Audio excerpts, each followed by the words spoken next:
Hello, my pleasure seekers, and welcome to today's episode. Now, I'm pretty nervous for this one. I am aware this is episode 33, and last night, episode 33 was due to go live. I had a great guest, everything was organized, everything was planned, scheduled, edited, ready to go, ready for you guys to listen to. And I thought to myself, I turn 33 next month, and I haven't really been honest with the show, the background, where it's mainly been cultivated over the last 6 months, and the backgrounds. For anyone watching video right now, you can see and hear a squeaky office chair, but a single bed. This is my childhood bedroom. It might not look so childish now, but it pretty much is the main crux of where I grew up. And I think it's time to be honest. I'm scared, fucking scared. I'm pretty nervous for this interview with myself.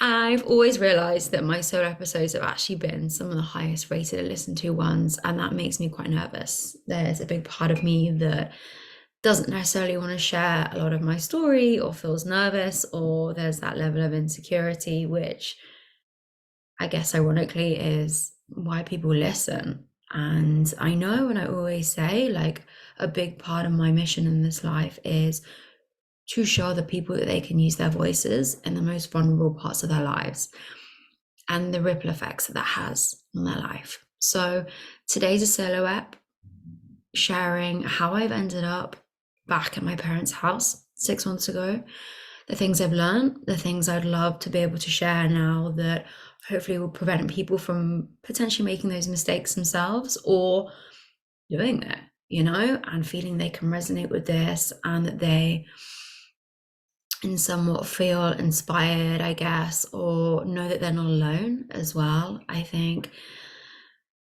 particularly being back in the UK, about to turn 33, I've never really been someone that's been bothered by age.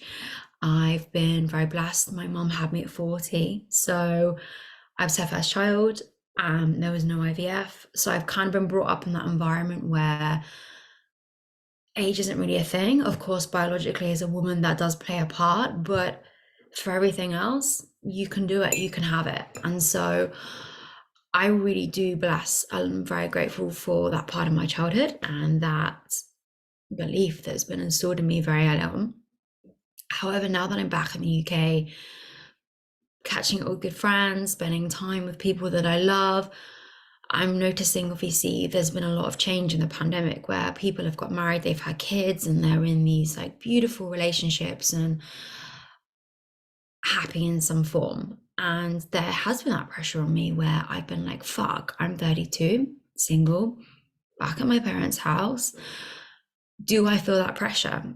100% I do.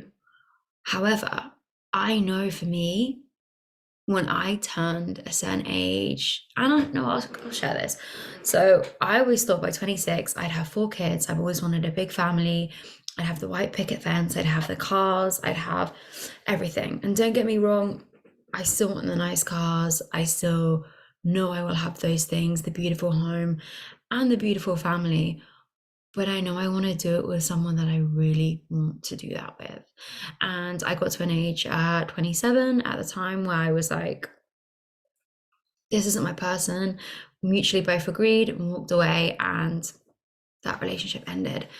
And that was pretty much like a big crux and a big like direction into something new. And walking away from that was a very brave thing to do. And I fully still feel proud of myself for doing that.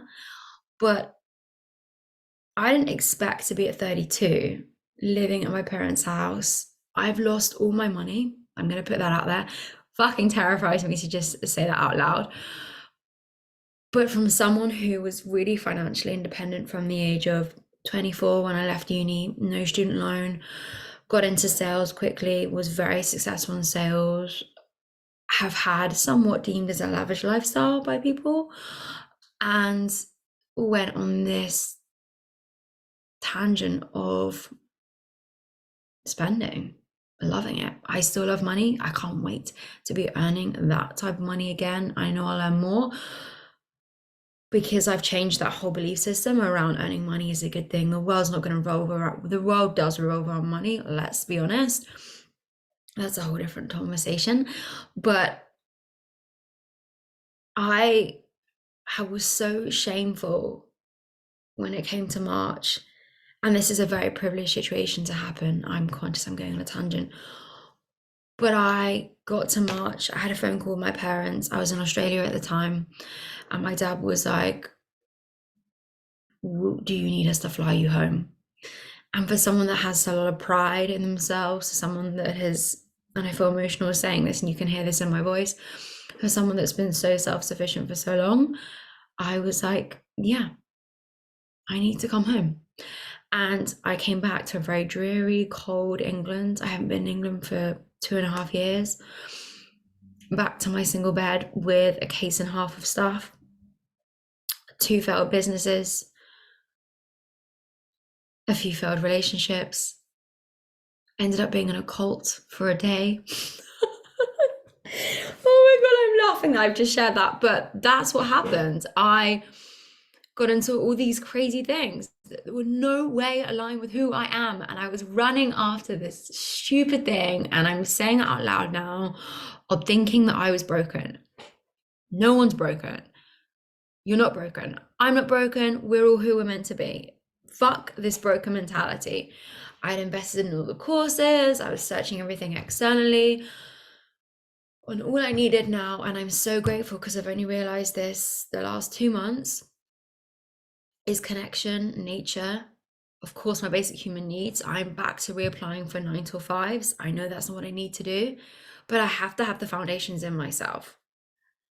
And I was totally all over the place with the fairies. I still love being with the fairies. I still think it's great to daydream, but also have some grounding and some realization.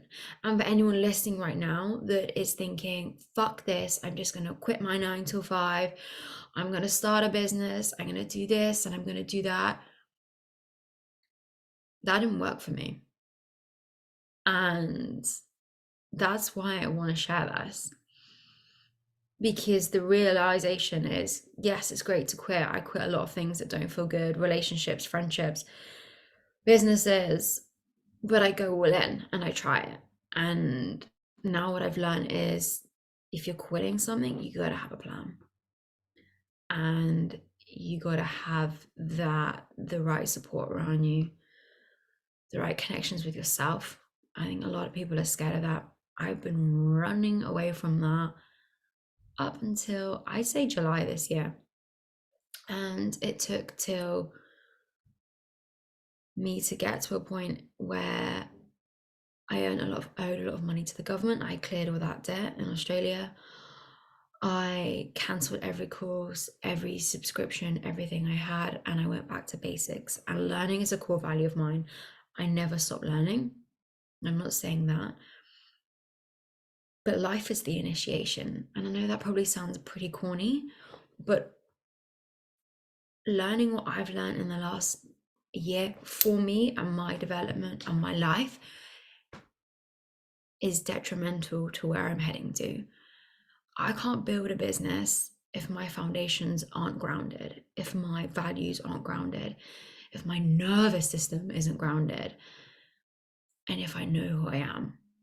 And that is a big reason why I've been so consistent and persistent with this show for the last 6 months, because there's been days where I've woken up and I've been like, fuck, I don't want to do this anymore. I don't want to live anymore. And I've been like, no, because having a voice and using your voice and showing other people to talk in their love lives, their sex lives, their intimate lives is how we reconnect to ourselves. You don't need to be having or dating numerous people, having sex with numerous people. In all honesty, for me, that is not what I want in my life. And I learned that the hard way. And the irony is, and the funny thing is, if I look back on the last 6 months, when this show went viral back in March, because I decided to do a solo episode on going to a swingers party, which was built from the biggest lack of self-worth ever, and this need for connection and this need for like wanting to be around people. And I had no idea the extent that that was going to be, and that my profile was going to be literally shoved out in the world at that extent, and it was coming from a really wounded part. And there's no disrespect against that part of me, because I love her, of wanting attention, wanting respect, wanting self-worth. And I didn't realize I'd got to that extent at that space of time. And the story is quite funny. I basically attended a swingers party in Sydney my last weekend before I came back to the UK. Fucking hated it. You can check out the videos on YouTube. 15 minutes before the swingers party, 15 minutes after. I decided to do it sober. I love a drink, but I'm not a big drinker. If I want to have a red wine, I'll have a red wine. But I actually have more confidence sober. And so and I've always been like that. And so I went to the swingers party, posted it online before and after, because I was shocked. I was shocked in myself, and I was shocked in this world that people were craving for this connection in like a different way. And there's no wrong or right for it. For me, fucking felt wrong for me. And I wanted to portray this, and I wanted to share this. And so posted it, flew back to the UK, kind of avoided it, but I promised myself to be consistent with the show, because this is the one consistency I've had for 5 years in podcasting. And yes, I haven't consistently done it for 5 years. I've deleted episodes, I've deleted shows for other people, for dating, for all these things, which now I will never do again. But I had to learn that. Anyway, promised myself to consistently do this show, get onto YouTube, land in the UK, tiny town in the UK. Average age here is about 55. Get to a cafe, find some free Wi-Fi, kind of a cool vibe-ish. Log on, it's probably like 5 degrees, it's fucking cold, I don't own any winter clothes. And I log on to my YouTube to upload the next podcast. And I'm like, oh, I don't really know what the analytics are, but I'm just kind of curious. I've never really been a numbers person. For someone that's been in sales for 10 years, I understand numbers. I've never been good at maths, but I understand the basics. I know I need to get here, and I can get here, and I can make people feel more heard and listened, understood, and I can get to a certain target. That's what sales is all about. But I saw my stats, and I think the first video was like 45,000 views, and the second one was 50 at the time. So it hit 95,000. And I didn't know what to do. I literally looked at it and looked around me and was like, fuck, this must be an issue. Like, this must be an error. This must be a mistake. Like, what is this? I looked around me, and then there's all these old women and men having their like OAP cups of tea and like their morning coffee catch-ups with their grandchildren. And I was like, fuck me. Here I am back in the UK with no money. I'm at my parents' house. I'm single. I'm probably against every societal norm right now. And I've posted 2 videos on swingers and swinging. What am I doing with my life? So I was like, well, you've got to follow the breadcrumbs, right? You've got to follow the breadcrumbs. This is like one of the only things that's doing well. I'm not going to chase the viral life. I'm not going to chase the analytics. I'm not going to chase the numbers. Luckily in sales, I learned that, and that's not healthy. But what I am going to do is I'm going to continue following this intuition about using your voice and having people on the show that use their voice. But the importance that I've learned is that I haven't really given you guys a backstory of why this is being filmed most days with this background. And if you see me filming at the moment in another background, it's because I'm probably dog sitting for free in London, and I'm allowed to stay in their homes. And I've had some beautiful homes that I'm in, some amazing dogs. I've manifested some incredible opportunities and some amazing people that I've met along the way. And at 32, from society, this looks like the biggest fucking failure. It does, right? In the modern day world. And there's still shame there. There's still real sadness in myself. But what I've learned is nothing stopping me. Nothing is stopping the show from growing, from helping, from continuing. Every day I sit down and I learn something new about how to create this media business, how to create this network, how to create this connection. And the self-belief that I have in myself is stronger more than ever, and no one or nothing's going to stop that. And what I would just like anyone out there to listen that is feeling really lonely, that is feeling like they want to do something and it makes no sense, and they are putting like a financial value to it immediately, or they think they need to have the perfect brand, the perfect persona, the perfect background, the perfect life, just go for it. Please just go for it. And I know soon the phase is going to be over. I know I'm going to be back in Australia very soon. I'm going to be able to go back and travel between the countries that I love, being back with some of the people that I love. But right now I'm at home. I'm in the UK. I'm with my parents. Yes, they trigger the hell out of me on a daily basis, but I am so grateful that they took me back in March. They didn't have to do that. Fuck, they did not have to do that. And the connection that I've built with them and the time that I spend with them is priceless. It has taught me and reminded me of values of family that I had forgotten about.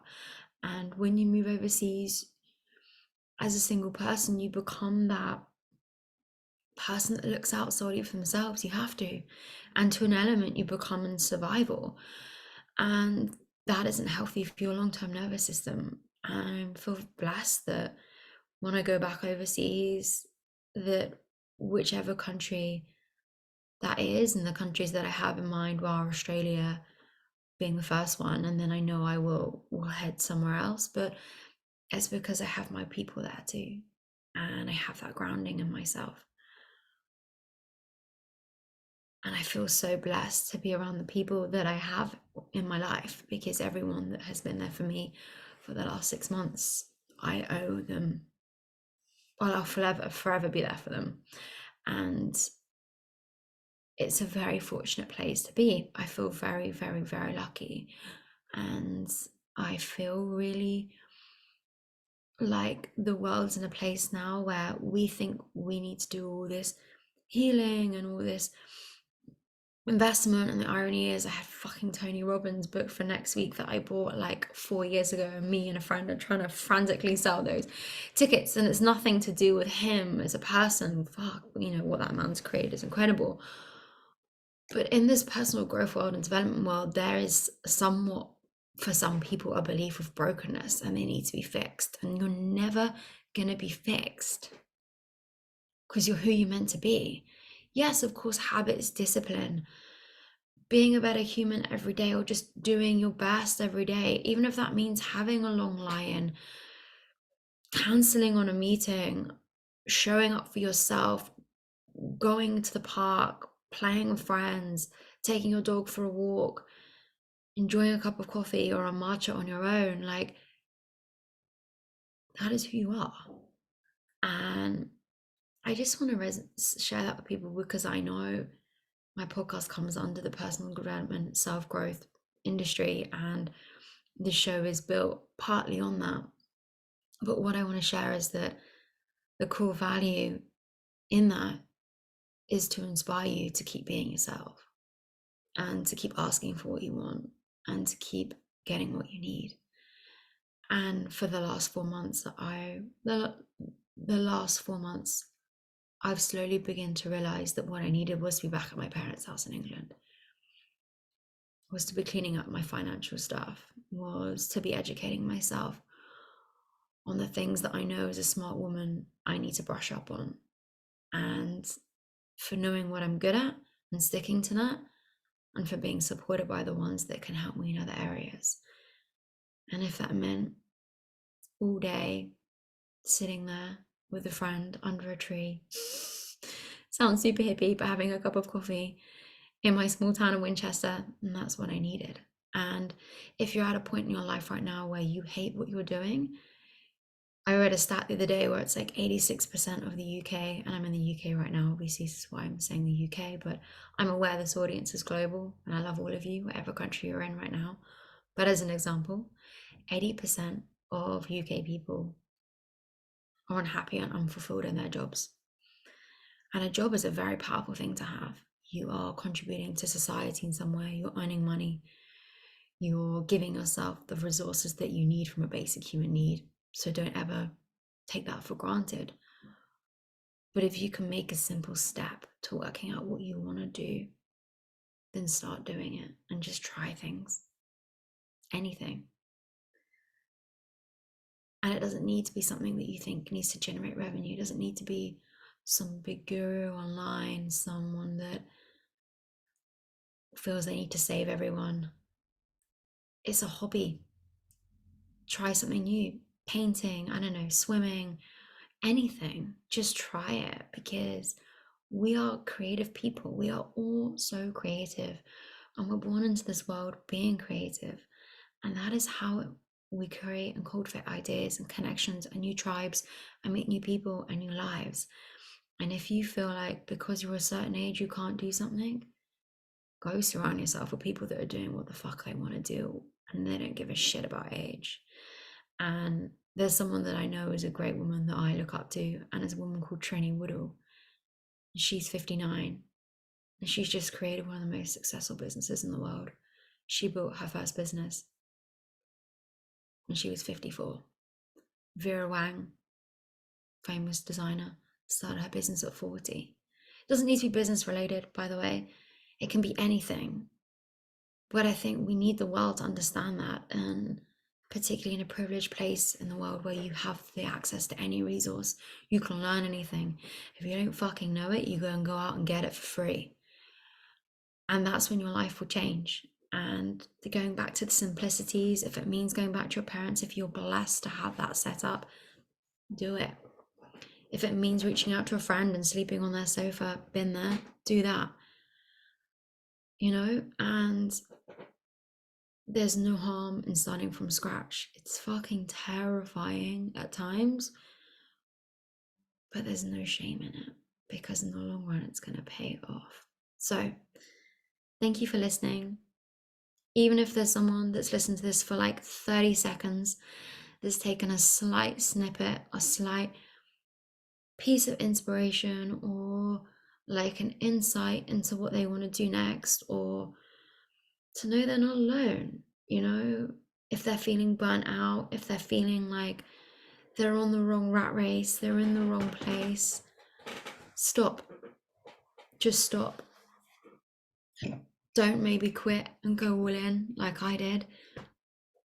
I don't know, you're master of your own life, but stop and know you can make a change, and you can make the right changes no matter what commitments you have, whether you have kids, whether you're married, whether you have a mortgage, like whatever it is that you're tied to, you can always pivot and make changes, and they will take time, but no one is trapped in anything.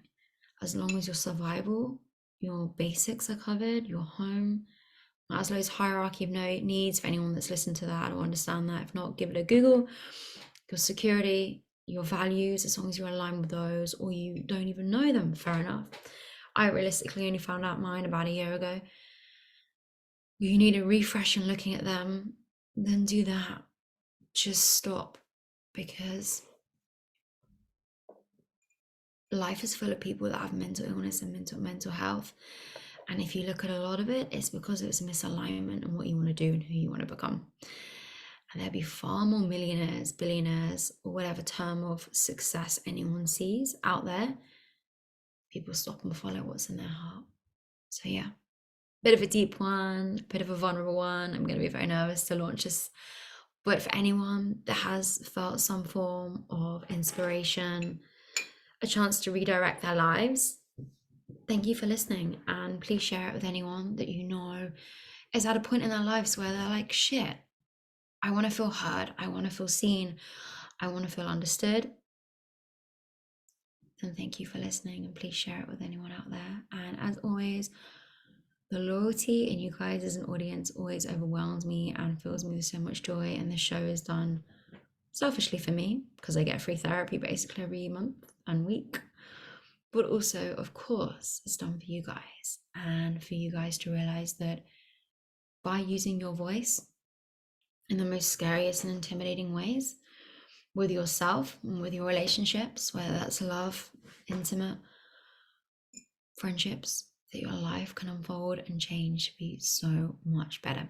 So I love you. Enjoy today's episode and share it with anyone that you think will resonate. And as always, you're welcome to write me a review, whether that's spicy, vanilla, pistachio, whatever. You know, I love hearing your thoughts and opinions. And this show is about reaching out to more high profile people, spreading the word, and expanding into the ears of people that need it. So thank you for listening, and I will see you on next week. Mwah. Goodbye.